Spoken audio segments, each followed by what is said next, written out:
감사합니다. 우리 경배와 찬양팀 열심히 찬양해 주셔서 감사하고 또 우리 찬양대 수고 많이 하셨습니다. 늘 이렇게 신실하게 사명을 감당하는 것은 쉽지 않습니다. 한두 번을 할 수 있어도 꾸준하게 한다는 것은 참 굉장한 믿음이 필요하고 인내력이 필요한데 귀한 섬김들 감사하고 우리 하나님께서 기쁘게 받으시는 줄 믿습니다. 유대인의 그 지혜를 모은 탈무드에 보면 이런 이야기가 있습니다. 아버지와 아들이 사막길을 걷다가 길을 잃게 되었습니다. 음식도 물도 떨어지게 되었습니다. 더 이상 견딜 수 없는 상황 가운데 도달하게 된 것입니다. 걸을 힘도 서 있을 힘조차 없을 정도로 힘들었습니다. 배가 고프고 목이 말라 죽을 지경이 된 것입니다. 근데 그 앞에 무덤이 보이는 것입니다. 아들이 그 무덤을 바라보면서 본능적으로 죽음을 느끼게 됩니다. 그래서 아버지에게 이렇게 얘기합니다. 아버지, 우리도 이제 저렇게 되겠네요 라고 말을 한 것입니다. 그때 아버지가 그 아들에게 이런 말을 하게 되어집니다. 아들아, 소망을 가져라. 무덤이 있다는 것은 이 근처에 마을이 있다는 증거다. 사람이 사는 곳이 가까이 있다는 것이다. 마지막 힘을 다하여서 우리가 찾아보자 라고 격려를 했다는 것입니다. 똑같은 환경과 그 무덤을 바라보면서 아들은 곧 죽게 될 것이라고 해석을 한 것입니다. 부정적으로 해석을 한 것입니다. 그러나 아버지는 살게 될 것이라고 긍정적으로 해석을 한 것입니다. 어떤 환경과 사물을 바라보면서 객관적으로 바라보는 것도 중요하지만 그것을 어떻게 해석하느냐가 굉장히 중요하다는 것을 우리는 이 이야기를 통하여서 알 수가 있습니다. 여러분, 오늘 창세기 37장 말씀을 살펴볼 터인데 조금은 앞에 부분을 딱딱할지 모르겠습니다. 그래도 우리가 집중하여서 같이 살펴볼 수 있었으면 좋겠습니다. 37장 2절 말씀을 같이 한번 읽어보도록 하겠습니다. 2절 말씀 시작. 야곱의 족보는 이러하니라. 요셉이 17세의 소년으로서 그의 형들과 함께 양을 칠 때에 그의 아버지의 아내들 빌라와 실바의 아들들과 더불어 함께 있었더니 그가 그들의 잘못을 아버지에게 말하더라. 아멘. 여기 보면 야곱의 족보는 이러하니라 라고 이렇게 말씀하고 있습니다. 그런데 야곱의 이야기가 나오지 아니하고 37장 이후로 누구의 얘기가 나오느냐 하면 요셉의 이야기가 나오게 됩니다. 그러면서 우리는 이 구절을 보면서 몇 가지 질문을 하게 되는 것입니다. 왜 그러면 차라리 요셉의 족보라고 하지 왜 야곱의 족보라고 이렇게 하는가 라는 질문을 하게 됩니다. 그리고 왜 그러면 이미 야곱은 이스라엘로 바뀌게 되었는데 이스라엘이라고 표현하지 아니하고 굳이 곧 야곱의 족보라고 이렇게 얘기하는가 라는 질문을 하게 되어집니다. 근데 야곱의 족보라고 얘기를 해놓고 왜 요셉이 등장하는가? 야곱의 족보와 요셉은 무슨 관계가 있는가? 라는 질문을 하게 되는 것입니다. 여러분, 여기 야곱의 족보라고 이렇게 기록되어 있는데 족보라는 단어는 히브리어로 톨레도시라는 이런 단어입니다. 히브리어를 한번 보여주시면 좋겠습니다. 우리 방송실 톨레도시라는 이 족보가 있는데 못 찾았나요? 방송실? 예. 이 톨레도시라는 이 단어는 뭐냐 하면 어떤 후손들 또는 결과들 또 어떤 역사를 얘기할 때 쓰는 단어인 것입니다. 우리 찾았나요? 방송실? 못 찾았어요? 예. 못 찾았으면 못 찾았다고 얘기해 주시고 톨레도시라는 이 단어가 그 어떤 후손들 족보를 뜻하는 것도 있지만 이렇게 생긴 단어입니다. 한 사람의 역사, 한 나라의 역사를 뜻할 때도 이 단어를 사용합니다. 그래서 창세기에 보면 아담의 톨레돗, 노아, 아브라함, 이삭, 야곱의 이 톨레돗이 쭉 나와 있는 것을 볼 수가 있습니다. 그러니까 그 톨레돗이 나온 후에 그 족보의 이야기가 나오든 족보 이 후손들이 나오든지 아니면 그 사람에 대한 생애에 대한 내러티브 이야기들이 나와 있는 것을 볼 수가 있습니다. 그래서 이 야곱의 족보는 단지 어떤 후손들이 이런 사람들이 있다라는 데 소개하는 데 멈추지 아니하고 그 후손들이 자라서 어떠한 나라가 되었다라고 표현할 때 이 톨레돗 족보가 나오는 것을 볼 수가 있습니다. 그러니까 야곱의 톨레돗은 이러하다라고 이렇게 얘기하는 것은 나중에 이들이 이스라엘 전체의 나라가 될 것을 지금 말해주고 있다라는 것을 우리가 이해하면 좋을 것 같습니다. 여러분, 이 이스라엘이 200만이나 되어서 한 나라가 되어서 애굽에서부터 나오게 되지 않습니까? 맞습니까? 예, 그러니까 야곱의 톨레돗이다라고 얘기하면서 이렇게 얘기하고 있지만 나중에 거대한 나라가 되어서 나올 것을 지금 상징 미리 얘기해주고 있는 것입니다. 그런데 왜 이 앞에서 우리가 질문했던 것처럼 이스라엘이라고 얘기하지 아니하고 야곱이라고 하는가? 여러분, 이스라엘로 변화됐다라는 것을 우리는 뭡니까? 성숙해졌다는 거죠. 그러니까 이스라엘 백성들이, 하나님의 백성들이 아직은 미성숙하지만 나중에 성숙한 하나님의 백성으로 되어질 것을 지금 암시해주고 있는 것입니다. 그런 변화되는 과정을 보여줄 것을 지금 암시해주고 있는 것입니다. 이스라엘이 거대한 거룩한 하나님의 백성이 되고 나라가 되는데, 근데 요셉이 등장하는 것은 뭐냐 하면 그런 나라가 되는데, 그런 성숙한 백성이 되는데 중요한 영향을 끼친 사람이 요셉이다 라는 것을 보여주면서 야곱의 족보를 얘기하면서 요셉의 스토리가 나오고 있는 것입니다. 여러분, 이해가 되시죠? 예. 그러면 우리는 이런 질문을 하게 되는 것입니다. 요셉이 과연 어떠한 삶을 살았기에 야곱의 족보이지만 거대한 하나님의 백성, 하나님의 나라를 이루는데 요셉이 어떠했기에 그러한 기여를 할 수가 있었는가? 조금 이것을 돌려서 얘기하면 우리가 어떻게 하나님 나라에 위대한 영향력을 끼치며 살아갈 수가 있는가? 나는 어떻게 해서 믿지 않은 사람과 다른 사람과 다른 차별된 삶을 살아갈 수 있을까라는 이런 질문을 우리는 하면서 오늘 본문을 읽어야 할 것입니다. 여러분, 오늘 본문에 반복적으로 등장하는 단어는 뭐냐 하면 꿈입니다. 꿈. 그러니까 이 말을 조금 달리 표현하면 요셉의 인생이 다른 인생과 다를 수 있었던 까닭은 꿈이 있었기 때문에, 비전이 있었기 때문이라는 거예요. 두 번째는 뭐냐 하면 해석이 달랐기 때문이에요. 해석력이 다르기 때문입니다. 여러분, 우리의 인생이 하나님 앞에 귀하게 사용되기를 원합니까?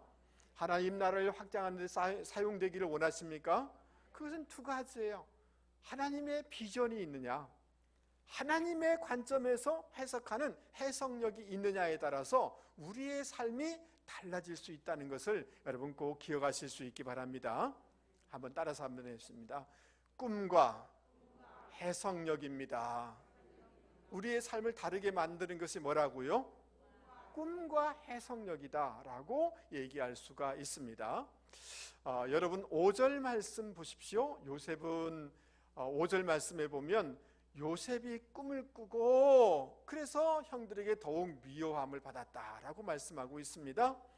여러분, 요셉은 자기가 꾼 꿈을 형들에게 얘기를 하는데 형들의 곡식단이 요셉의 단을 둘러서서 절을 하는 그런 꿈이었습니다. 그리고 9절 말씀에 보면 해와 달과 11별이 둘러서서 요셉에게 절을 하는 이런 꿈이었습니다. 이 꿈 때문에 요셉은 더욱 미움을 받았다라고 말씀해주고 있습니다. 여러분 2절 말씀에 보면 요셉이 형들의 잘못을 아버지에게 얘기함으로 미워함을 받았다라고 이렇게 얘기하고 있습니다. 그리고 3절 말씀에 보면 다른 형제들과 다른 채색 옷을 입혀주고 아버지 야곱이 더욱 사랑했기 때문에 이 편애하는 것을 보면서 형들이 미워하였다라고 이렇게 얘기해주고 있습니다.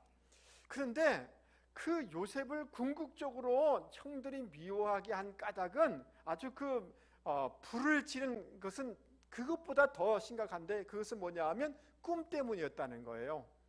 이 꿈 때문에 요셉은 어려움을 당했지만 이 꿈 때문에 요셉의 인생이 존귀하게 된 것을 우리는 알 수가 있습니다. 근데 요셉은 이 꿈을 꾸고 난 후에 그의 평생의 이 꿈을 간직했습니다. 하나님께서는 구약시대에 하나님의 뜻, 하나님의 계시를 보여주는데 종종 꿈을 사용한 것을 볼 수가 있습니다. 그래서 이 꿈을 아주 진지하게 받아들였고 하나님이 예언적인 축복으로 여겨서 평생 마음에 간직하고 살았습니다. 하나님이 자기를 이렇게 들었을 것이다라는 소망을 가지고 산 것을 볼 수가 있습니다. 여러분, 그래서 그 비전, 그 꿈을 향하여서 낙심하지 아니하고 포기하지 아니하고 돌파해서 산 것을 볼 수가 있는 것입니다.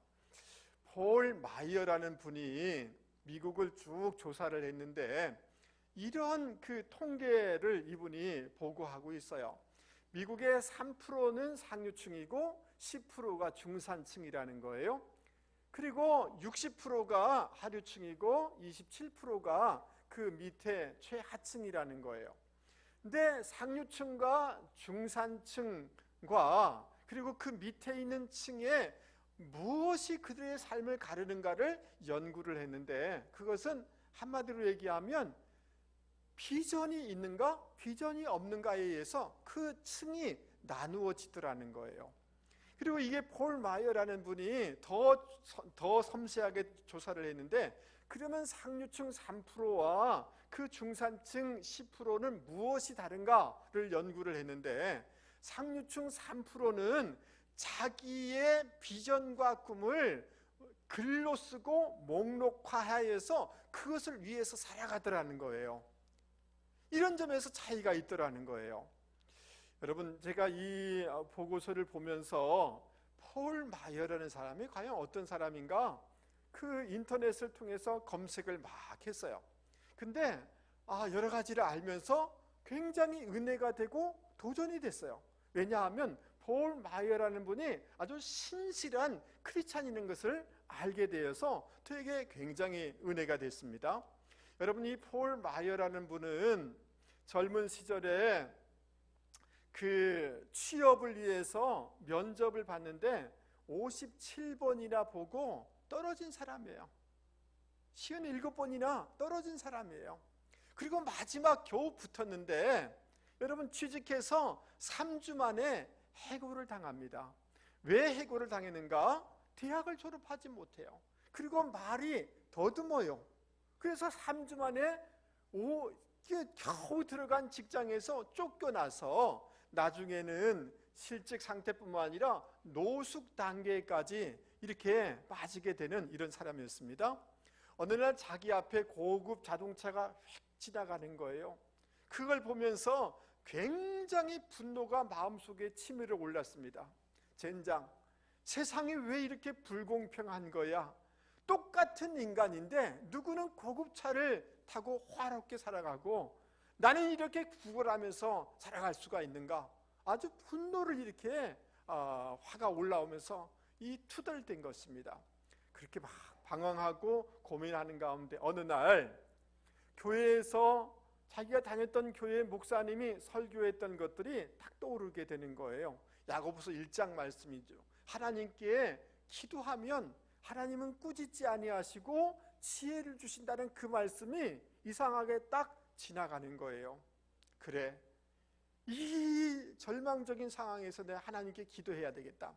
하나님 도와주세요 라고 기도하는데 하나님이 아이디어를 주는 거예요. 야, 그 화로운 자동차 보면서 왜 분노만 하느냐? 그래서 그 자동차, 좋은 자동차가 있는 집, 자주 지나가는 차를 조사해서 그 집을 찾아다니면서 영업을 하기 시작한 겁니다. 여러분, 영업하시는 분들 아시겠지만 그게 결코 쉽지가 않지 않습니까? 어느 그 회사의 사장님을 이렇게 만나려고 하는데 문전박대를 당하는 거예요. 비서들이 만나지 못하는 게 하는 거예요. 그러다가 기도하는데 하나님이 좋은 생각을 주시는 거예요. 자그만 상자를 구해서 거기 아주 고급진 포장지로 포장을 해서 비서를 갖다 준 겁니다. 제 선물인데 꼭 회장님께 전달을 좀 해주시기 바랍니다. 너무 포장지가 고급스러우니까 비서가 회장님한테 갖다 주는 거죠. 회장이 그 포장지를 열어서 보았습니다. 거기에 뭐 비싼 선물이 들어있는 것이 아니라 거기에 편지가 들어있었습니다. 여러분, 그 편지의 내용은 이런 것입니다. 저는 매일 기도하면서 하나님을 만나는 사람입니다. 제가 그런 사람입니다. 그런데 회장님을 만나는 게 왜 이렇게 어렵습니까? 나는 하나님을 매일 만날 수 있는데 회장님을 왜 이렇게 만나기가 어려운 것입니까? 젊은 사람으로서 이렇게 세일즈맨으로 제가 성공하고자 애를 쓰는데 이 젊은이에게 기회의 잠시의 시간을 좀 내주실 수 없습니까? 저에게 기회의 문을 좀 주시면 안 되겠습니까? 이런 편지를 쓴 거예요. 여러분, 이 회장님이 이 편지를 받고 감동을 받은 거예요. 젊은이가 애쓰는 것이 기특해 보이는 거예요. 그래서 만나서 대화하면서 평생 좋은 친구가 되고 후원자가 되었다는 거예요. 여러분, 이렇게 저렇게 하나님께 기도하면서 도전하여서 여러분 27살에 최연소 100만장자가 된 거예요. 미국의 최연소 100만장자가 돼서 이게 기네스북에 올라가 있습니다. 별로 놀라지도 않으시네요. 여러분, 노숙자가 40개의 계열사를 가진 회장님이 된 거예요. 할렐루야. 하나님을 철저하게 의지하고 말씀을 순종하는 사람이에요. 나는 물질이 많지만 하나님의 정직입니다. 이런 생각을 가지고 자기 수입의 50%를 늘 좋은데 기부를 해요. 그래서 미국의 기부 왕이에요. 할렐루야. 여러분, 70세가 지금 되어서 은퇴한 후에도 수많은 젊은이들에게, 수많은 사람들에게, 기업가에게 격려해주고 자문을 해줘요. 그리고 하나님의 복음을 증거하는데 그 나이, 이 70대를 보내고 있다는 거예요. 할렐루야. 여러분, 도전이 되세요? 저는 은혜가 되고 도전이 됐어요. 그래서 이분이 과연 어떻게 이렇게 성공할 수가 있었을까, 이런 삶을 살 수 있을까를 계속해서 추적을 하다가 이분의 쓴 성공을 유산하라 라는 이 책을 살펴보게 됐어요. 여러분, 이 책의 서문에 보면 좋은 유산을 가져보지 못한 사람들에게 조금이나마 유산의 열쇠를 전달하기 위해서 제가 이 책을 씁니다 라고 이렇게 쓰고 있어요.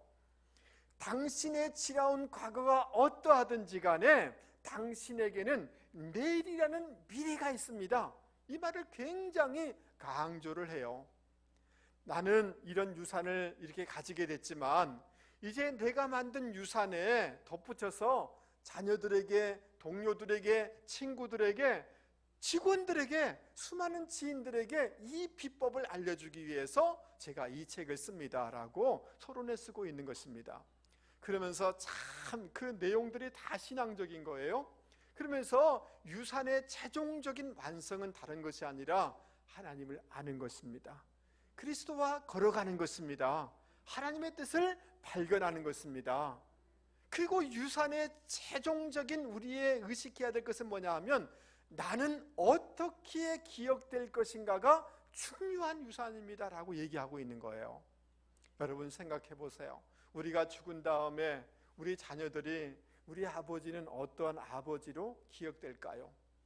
우리가 죽은 다음에 비전교회 후손들이 그 권사님은 어떤 권사님으로 기억할까요? 여러분, 기억이 굉장히 중요하지 않겠습니까? 이런 내용을 보면서 정말 보잘것없는 노숙인의 삶에서 이렇게 백만장자가 될 뿐만 아니라 수많은 사람들에게 선한 영향력을 끼치는 인생이 될 수 있었던 그 원동력, 그 깊은 것이 무엇인가? 남에게 유익을 주고자 하는 선한 비전이 그 안에 있었다는 것을 깨달을 수가 있었던 것입니다. 할렐루야.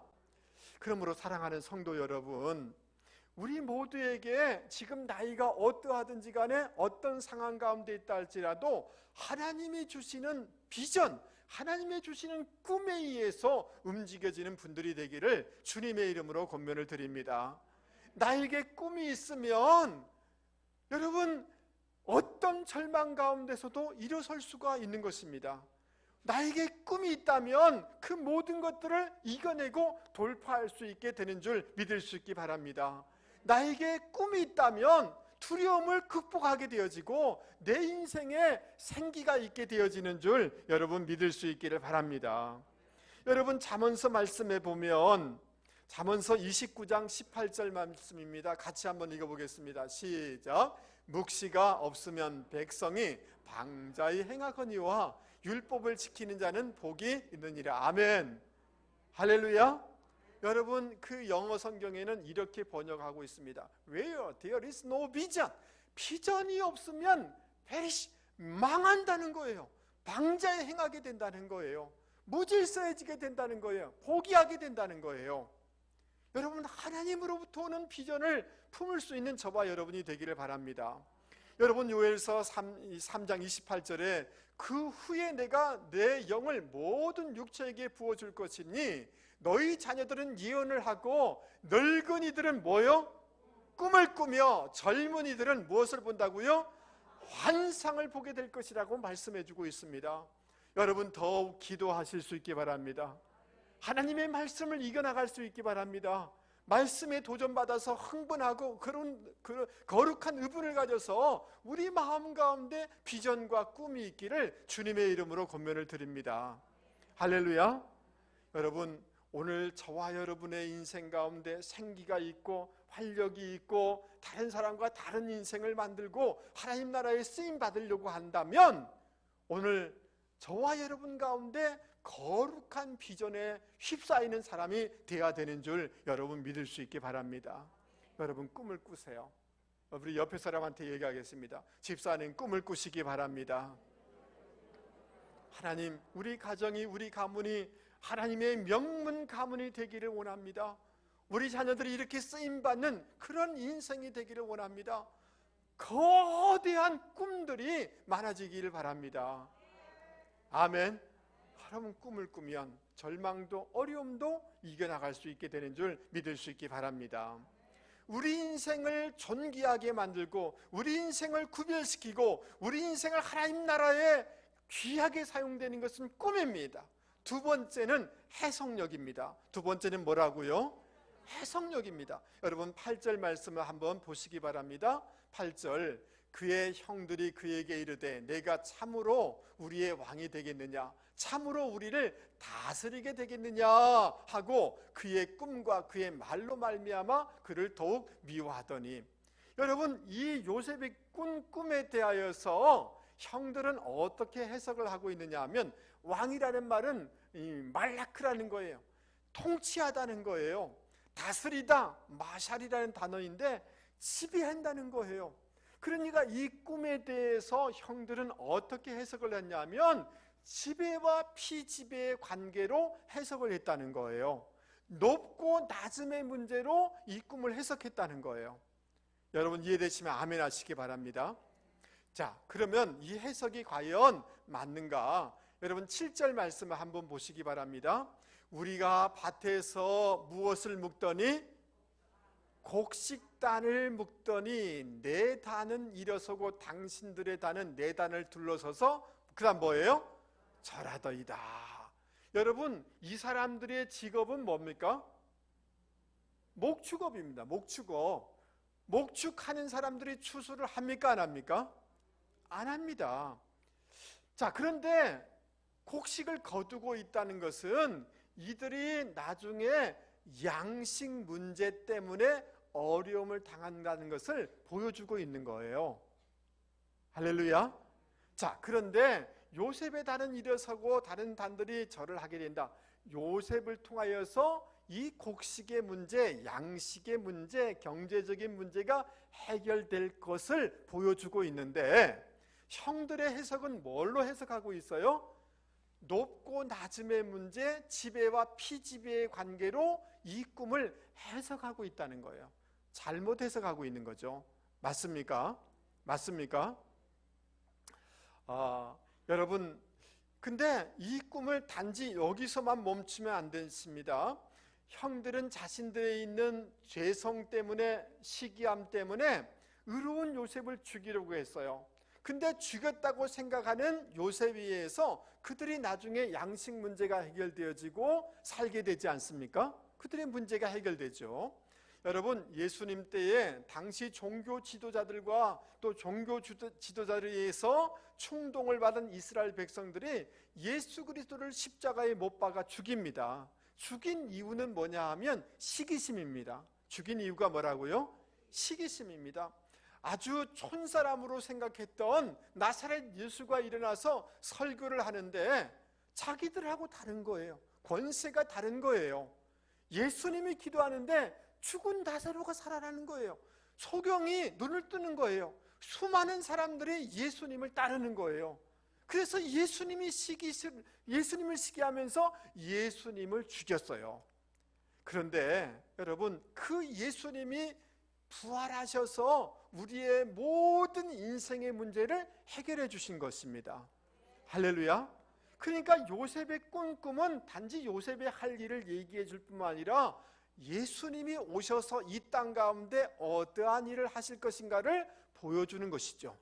그러니까 예수님의 시각으로 이것을 해석해야 되는 거죠. 할렐루야. 여러분, 9절 말씀을 한번 보시기 바랍니다. 여러분, 해와 달과 11별이 자기에게 절을 한다라고 이렇게 한 거죠. 이것은 요셉이 나중에 고생 끝에 얻을 영광을 얘기해 주고 있는 것입니다. 근데 아버지 야곱은 화를 내요. 우리가 너한테 절을 한다고 이렇게 화를 내는 것을 볼 수가 있습니다. 자, 그런데 형들의 해석이든 아버지의 해석이든 잘못된 것입니다. 왜냐하면 요셉이 총리가 되었을 때 형들은 그 요셉에게 절을 했습니까? 안 했습니까? 절을 했습니다. 그런데 아버지와 어머니는 절을 했습니까? 안 했습니까? 안 했습니다. 그러니까 아버지, 우리가 너에게 절을 한단 말이야? 라고 한 것은 아버지의 해석은 잘못된 것입니다. 맞죠? 맞지가 않습니다. 젠센이란 분은 예수님의 생애와 요셉의 생애를 비교했는데 130가지가 동일하다라고 이렇게 말해주고 있습니다. 요셉은 오실 예수 그리스도의 모습을 보여주고 있는 거죠. 그러니까 요셉의 그 꿈은 예수님이 이 땅에 오셔서 어떠한 일을 하실 것인가를 보여주는 거죠. 예수님의 십자가로 그리고 예수님의 부활로 이 꿈을 해석해야지 정확한 해석이다라고 얘기할 수가 있습니다. 여러분, 아버지 야곱과 어머니는 요셉에게 절을 했다 안 했다? 안 했습니다. 여러분, 예수님께서 십자가에 죽으시고 부활하심으로 말미암아 주님은 하나님 보좌 우편에 앉으셔서 하늘에 있는 자들과 땅 위에 있는 자들과 땅 아래에 있는 모든 자들이 예수의 이름 앞에 무릎을 꿇어서 주님께 절했습니다. 주님을 경배했습니다. 할렐루야. 그러니까 이 정확한 이 모든 것은 예수님 안에 이루어진 것을 볼 수가 있습니다. 그래서 예수님의 십자가와 부활로 이 꿈을 해석해야지 정확한 해석이다라고 얘기할 수가 있는 것입니다. 자, 지금부터가 정신을 차려야 됩니다. 온풍기 다 꺼줘 보세요. 여러분, 오늘 우리의 삶의 자리 가운데 해석이 중요한데 어떤 해석을 할 것인가를 여러분 이 시간 같이 생각해 보기를 원합니다. 여러분, 그 이스라엘 백성들이 출애굽하여서 나오게 됐는데 홍해를 앞에 두고 양쪽에는 절벽이 있고 뒤에는 애국 군대가 추격해 오지 않습니까? 그때 여러분 바로가 이렇게 얘기를 합니다. 출애굽기 4장 3절입니다. 그들 광야에 갇혔어. 어디에 갇혔다고요? 광야에 갇혔다고 해석을 했습니다. 이스라엘 백성도 동일하게 해석했습니다. 우리 죽었어, 이제 죽게 됐어 라고 절망하는 거죠. 이것이 현실이고 팩트 체크예요. 현실은 팩트예요. 여러분, 이런 식으로만 해석을 하면 절망할 수밖에 없어요. 두려울 수밖에 없어요. 불면증에 시달릴 수밖에 없어요. 공황장애에 빠질 수밖에 없어요. 우리가 현실을 잘 이해하는 것도 필요하지만 단지 팩트 체크에만 끝나면 불면증과 공황장애에 빠지게 되어집니다. 여러분, 이때 모세가 뭐라고 외칩니까? 너희는 뭐 하지 말고 두려워하지 말고 가만히 서서 여호와께서 오늘 너희를 위하여 행하시는 구원을 보라. 너희가 본 오늘 애굽 사람을 영원히 다시 보지 아니하리라. 여호와께서 너희를 위하여 싸우시리니. 아멘 하시죠? 너희는 가만히 있을지어다. 아멘. 이것이 믿음의 해석인 것입니다. 구속사적으로 해석해야 되는 것입니다. 좀 어려운 말이지만 저를 한 번만 보세요. 여러분, 오늘 저와 여러분의 삶의 자리에 질병이 있어요. 경제적인 어려움이 있어요. 아픔이 있어요. 문제가 있어요. 그것을 팩트 체크를 하면서 밤새도록 고민하면 불면증에 시달린다니까요. 공황장애에 빠진다니까요. 그 문제를 무엇으로 보아야 된다? 믿음으로 해석해야 돼요. 무엇으로 해석해야 된다고요? 믿음으로 해석하고 구속사적으로 해석해야 돼요. 여러분, 이 문제를 통하여 하나님을 경험하게 될 줄 믿습니다. 하나님이 우리에게 간증을 줄 줄 믿습니다. 그래서 하나님 나라를 간증하고 하나님 나라에 귀하게 사용될 줄 믿습니다. 그 문제를 단순하게 사실 자체만을 발견하려고 이해하려고 하지 마시고 믿음으로 해석할 때, 구속자 쪽으로 해결할 때 이것을 통해서 내가 하나님 나라를 위해서 귀하게 쓰임받을 수가 있구나 라고 보고 소망을 가질 수 있게 되는 줄 여러분 믿을 수 있기 바랍니다. 여러분, 가나안을 정탐한 10명은 팩트체크 했어요. 그들은 거인이고 그 성은 거대한 성이었어요. 골리앗을 보면서 사울왕은 팩트체크를 했어요.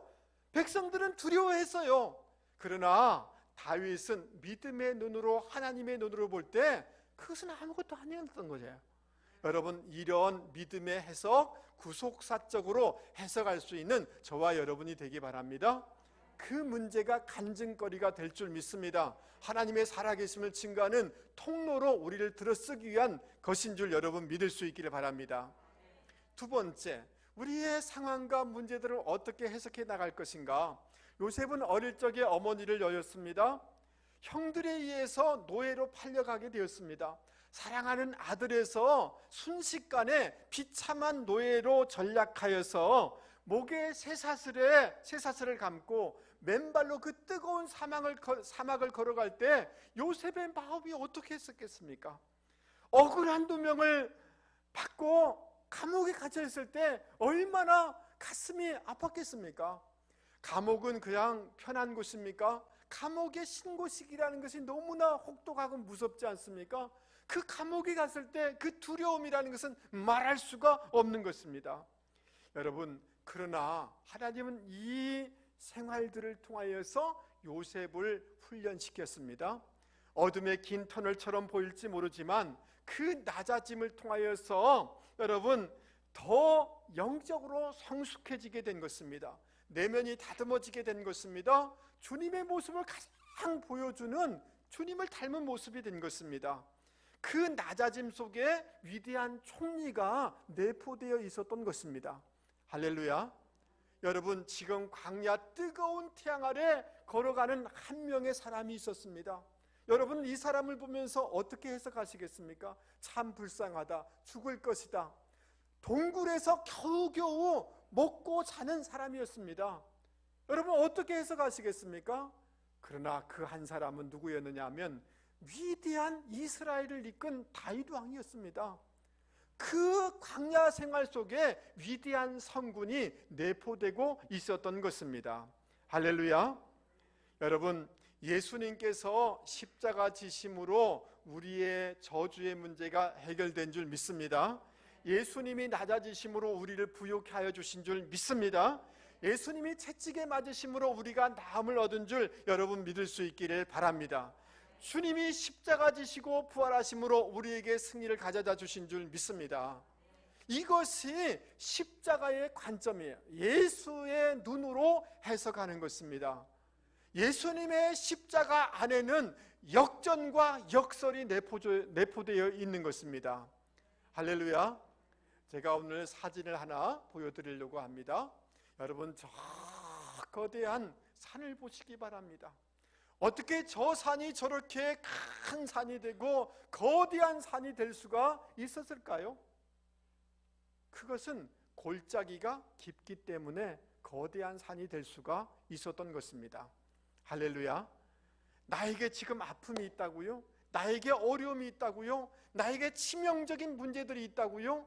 그 골짜기가 깊으면 깊을수록 나는 거대한 믿음의 영웅이 되어질 줄 여러분 믿을 수 있기 바랍니다. 이것이 십자가로 바라보는 해석인 줄 여러분 믿을 수 있기 바랍니다. 십자가는 교환과 역전이 있고 역설이 있는 것입니다. 할렐루야. 지금 여러분 가운데 수치가 있습니까? 여러분 가운데 낮아짐이 있습니까? 여러분 가운데 어떤 문제가 있습니까? 여러분, 이 역설과 역전의 관점으로 이것을 해석하십시오. 하나님은 원수의 목전에서 우리를 반드시 존귀케 하여 주실 줄 여러분 믿을 수 있기를 바랍니다. 할렐루야. 이 십자가로 바라볼 때 우리는 소망을 가지고 비전을 가지고 살아갈 수 있게 되는 줄 여러분 믿을 수 있기를 바랍니다. 여러분, 두 가지 꿈은 전부 다 저를 받는 것으로 되어 있습니다. 요셉이 높은 지위, 어떤 존경함을 받는 어떤 그 권력의 위치에 있는, 그리고 목에 힘을 주고 떵떵거리며 살도록 하는 그런 꿈이 아니었습니다. 이것은 무엇입니까? 요셉이 선한 삶을 살고 봉사의 삶을 살고 섬김의 삶을 살아서 그 가족과 주변 나라들의 문제를 해결하여서 선한 영향력을 끼치는 것이라는 것을 보여주고 있는 것입니다. 할렐루야. 그러므로 오늘 우리의 모든 삶의 모든 것들을 사명의 관점으로 해석하시고 선한 영향력을 끼치라는 하나님의 관점으로 해석해 나갈 수 있는 저와 여러분이 되실 수 있기를 바랍니다. 할렐루야. 내가 그 어떤 은사를 주시고 어떤 재능을 주시고 그 어떤 권력을 주시고 그 모든 것들은 내가 다른 사람에게 권력을 행사하고 이런 것이 아니라 더 섬겨서 감동을 주어서 주변을 복되게 하기 위한 것이라고 해석해야만 바른 해석이고 존귀한 인생이 되어질 줄 여러분 믿을 수 있기 바랍니다. 여러분, 저를 한 번만 보십시오. 한국교회는 큰 해석의 잘못을 범하고 있습니다. 이건 죄입니다. 여러분, 하나님이 교회의 직분을, 목사의 직분을 주고 장로의 직분을 주고 무슨 이런 직분을 준 것을 감투라고 생각해요. 명예라고 생각해요. 이것을 내가 목에 힘주고 무엇인가 다른 사람에게 지배하기 위한 그런 것으로 해석을 해요. 이게 큰 잘못된 해석이에요. 여러분, 나에게 직분을 주시고 나에게 물질을 주시고 나에게 건강을 주시고 나에게 은사를 주시고 나에게 젊음을 주시고 건강을 주신 까닭은 봉사하기 위한 것이고 사명을 감당하기 위한 것이고 다른 사람에게 유익을 끼치기 위한 것이고 축복의 통로가 되기 위한 그런 것으로 그것을 해석하고 그렇게 살아나갈 때 비전이 있는 삶이 되고 열매 맺는 인생이 되어지고 다른 사람과 다른 삶을 살게 되어지는 줄 여러분 믿을 수 있기 바랍니다. 할렐루야. 여러분, 세상 사람과 우리는 달라야 되는 줄 믿습니다. 예수님은 섬기러 오신 서브 킹이잖아요. 맞아요? 여러분, 우리에 있는 모든 것을 섬김의 관점으로 사명의 관점으로 해석해낼 수 있는 저와 여러분이 되기를 주님의 이름으로 권면을 드립니다.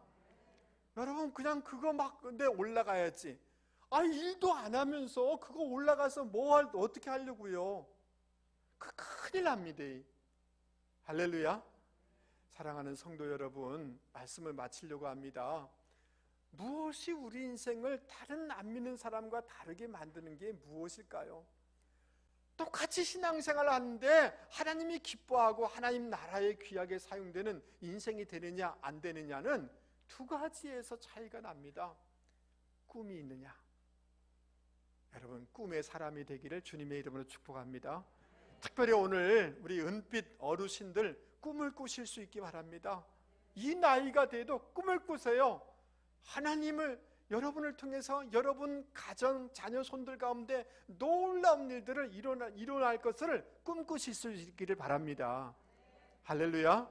우리 젊은이들에게 권면합니다. 꿈을 꾸십시오. 꿈이 있으면 절망하지 않습니다. 할렐루야. 꿈이 없으니까 그냥 엉터리로 사는 거예요. 시간을 막 낭비하는 거예요. 하나님 나라를 위한 거룩한 꿈들이 있기를 주님의 이름으로 축복합니다. 여러분, 우리 인생에 중요한 것은 해석입니다.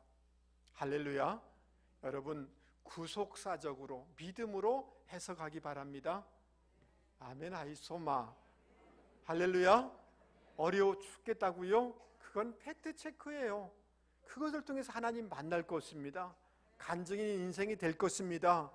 여러분, 십자가와 부활로 해석하시면 역전과 이 역전의 놀라운 승리의 역사가 우리 가운데 일어나게 될 줄 여러분 믿을 수 있게 바랍니다. 하나님께서 여러분을 귀하게 들었을 줄 믿을 수 있게 바랍니다. 내가 직장 다니는데 큰일 아니라고요? 어떤 회사에 조그만 일 하고 있다고요? 여러분, 사명의 관점으로 해석하면 굉장히 의미 있는 일인 줄 여러분 믿을 수 있게 바랍니다. 더 많이 유익을 끼치다 보면 하나님의 놀라운 일들을 이루어 주실 줄 여러분 믿을 수 있게 바랍니다. 우리 옆에 사람한테 얘기하겠습니다. 오늘 당신에게 제가 호를 붙여드리겠습니다. 당신의 호는 거산입니다. 영적인 거산인 줄 여러분 믿을 수 있게 바랍니다. 큰 태산과 같아서 흔들리지 아니하고 하나님 앞에 귀하게 사용되는 인생이 될 줄 믿습니다. 오늘 집에 가서 남편에게 가서 이렇게 얘기해. 여보, 내가 곰곰이 생각했는데 당신의 호를 내가 찾았어요. 당신은 거산이에요. 거산. 보통 산이 아니에요.